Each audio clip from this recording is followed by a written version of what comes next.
I'm the Thrive Recovery Coach, and welcome to the Stroke Thriver podcast. But before we get going, remember way back when we used to be known as the Stroke Folk Show, and it's still alive. The spirit is still alive on my YouTube channel, and you can find us at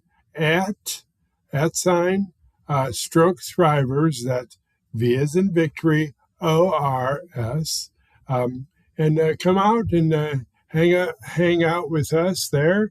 It's one more place you can learn about strokes and better yet, stroke recovery, and how you can thrive with stroke recovery. So a lot of you asked me why I do this, why I do this podcast. Well, there's lots of reasons, but I can think three prominent reasons. One, I can practice, and I do the repetitive focus on using my spoken word, because practice helpfully helps me get better. When I had the first stroke, it took out my speech center, and it took out my so I deal with the aphasia, but we're going to talk about that today. So I just keep doing it, and I'm going to get better. So second, I'm very curious, and when I find something that I think you would like, then I bring it on in the show and I talk about it. And the last is when I have something in my heart or my mind or both, and I want to share it with you. And the cool thing is, with the internet, I can tell you whatever is on my heart and mind. It's not weird, but I don't think so. But it can be some way I can share with you and put it out in the airways and see what we find.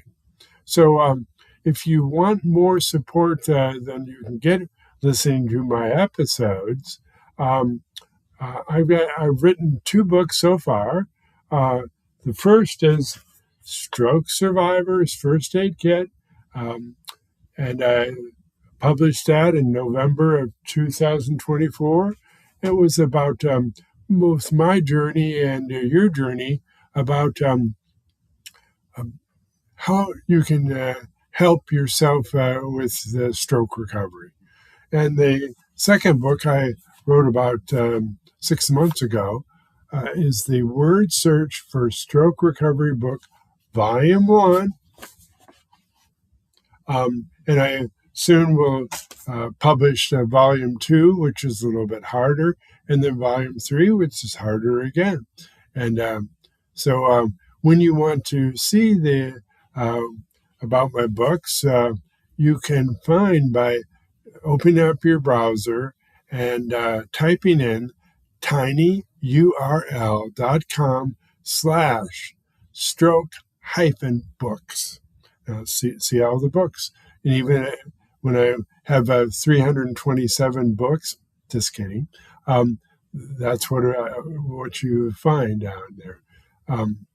So anyways, and the other thing, way back when, I used to always think of myself as a stroke survivor. But about maybe 3, almost 4 years ago, I started to think about, I don't want to be known as a survivor. What do I want to be known as? And I realized I want to thrive. I want to be a thriver. So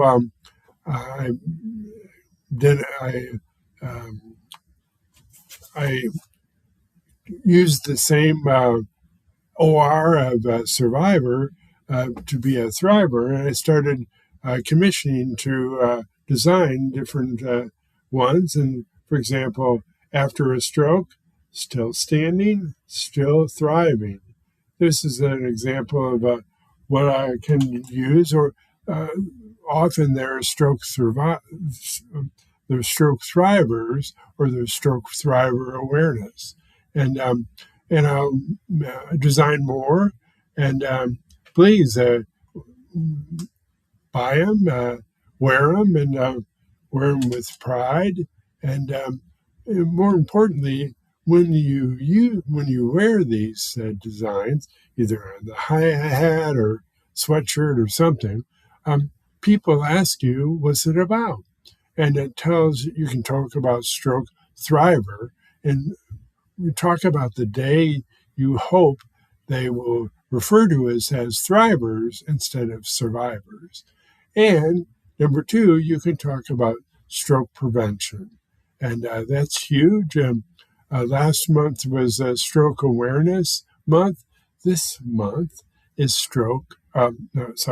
is National Aphasia Association's big push for the aphasia awareness.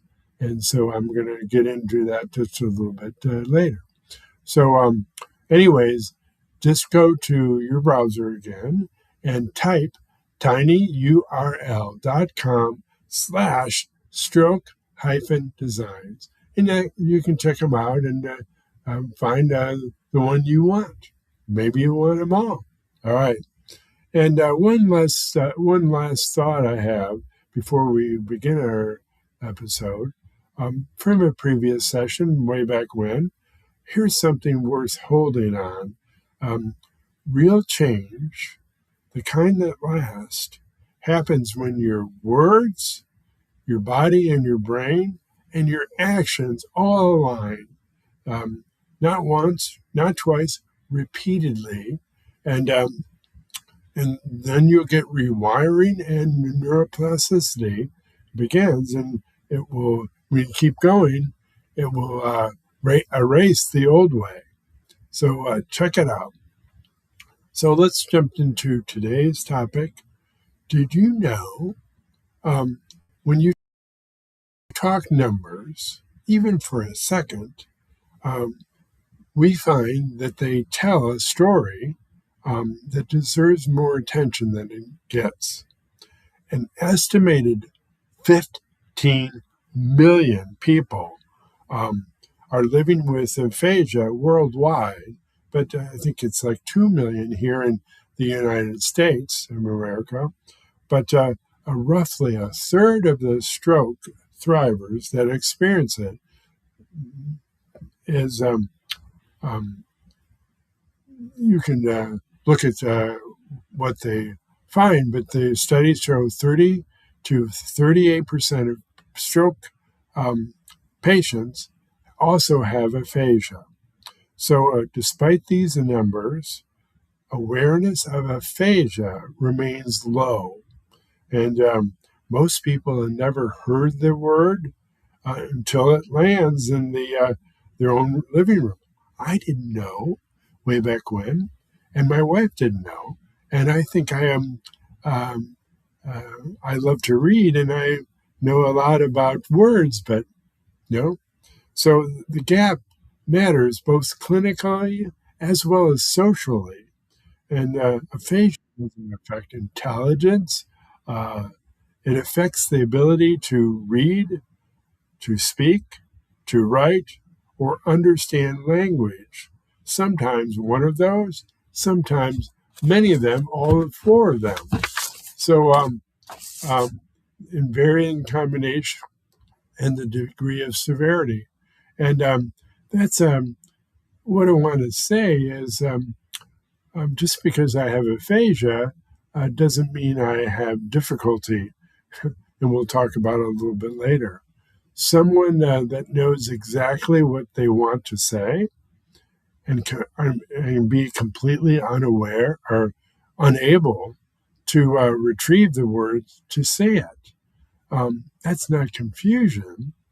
That's a language processing system working around damage. So sometimes that's why I am strive to find my words, but It's not that I have them up in my mind, but coming out is a different thing. So here's a piece that might not get talked about enough. Aphasia doesn't look the same from one thriver to the next. That's crazy what it means. But so one person might struggle to find nouns, but speak in full sentences.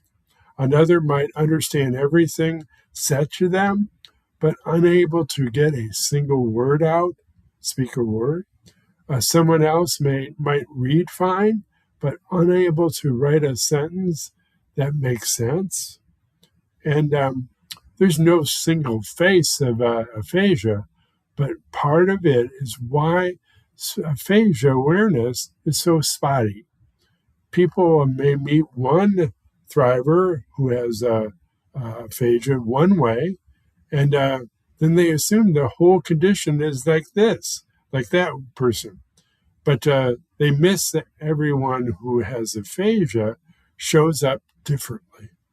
So then there's another layer to this that almost nobody prepares for.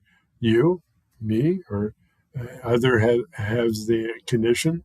Aphasia gets harder the moment emotion enters the room. So when a thriver is excited about something, hard to say what I want to say. The words they're chasing move even faster than usual, and they get lost. And the gap between what they feel and what they say widens. So when they're mad, yes.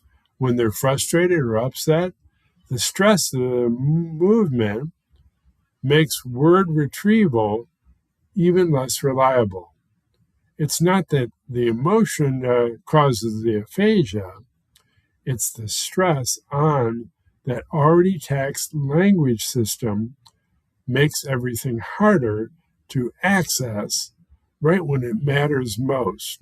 So when the emotions are high, I want to say something, but I can't right then.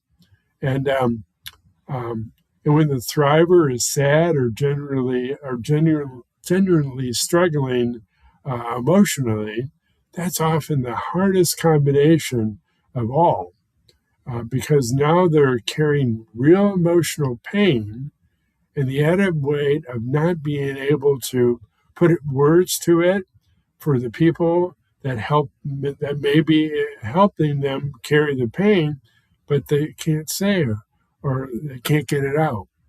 So that's worth sitting for a moment. Imagine being furious and unable to say why. Imagine grieving and being unable to explain what you've lost above beyond the stroke. Then there's a layer beneath the layer. Aphasia isn't even harder in calm, neutral conversation. It gets significantly difficult exactly when the stakes are highest, when emotions are. And I won't even get into family dynamics when people who are also emotionally charged will bait the aphasia patient. They'll often say, "Why can't you say would you just say it?" Easy to say, but this is exactly why this year's awareness push by the National Aphasia Association. That's why they're having this month for aphasia awareness. So, and they're pushing hard into what they call AAC, which means augmentative and alternative communication. So that covers everything from a simple picture book or a board to a speech generating device, and it's chronically underused, even though research shows that it helps people with both mild and severe aphasia communicate more effectively.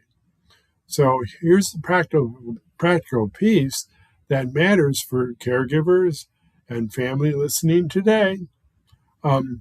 AAC works best as a shared tool, not a solo one. So when you get involved with it, it helps the patient, the aphasia patient, communicate better. So it's not solely responsible for the aphasia to bring out the device or navigate it alone. When everybody around them, family, friends, care partners, get comfortable using it together, it becomes dramatically more effective. Huge. So, and it matters most in those heightened emotional moments if you understand that these AAC can help communicate better.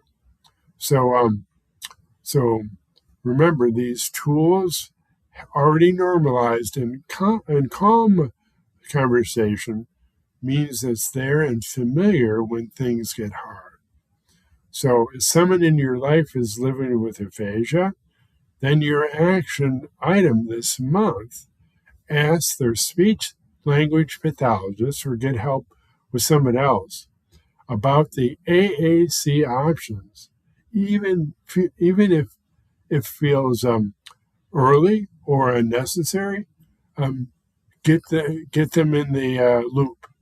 So if the device or board or whatever you're using is already part of their world, don't treat it as their tool, the aphasia patient tool. Treat it as a tool the whole relationship uses. That's incredible just to get in your, to get it what you want to help others in your either in your aphasia you're dealing with, or someone you love, or in your family or friends or you care for, and they have aphasia. So 15 million people, remember, a third of stroke thrivors, and still most of the world doesn't know what aphasia actually is, how differently it can show up in one person to the next, or how much harder it gets in the moments when that matter most emotionally. The gap, we're starting to close a little bit, one episode at a time. I do it. Lots of people doing it right now to bring awareness to your forefront. If this podcast was useful to you, subscribe to the Stroke Thriver podcast or on Facebook, but it's better there. Or go to my website, www.strokethrivors.com, and subscribe there. So consider passing this episode along to somebody who needs the numbers as much as the encouragement. And gratitude and grit, remember, you're a thriver. That's via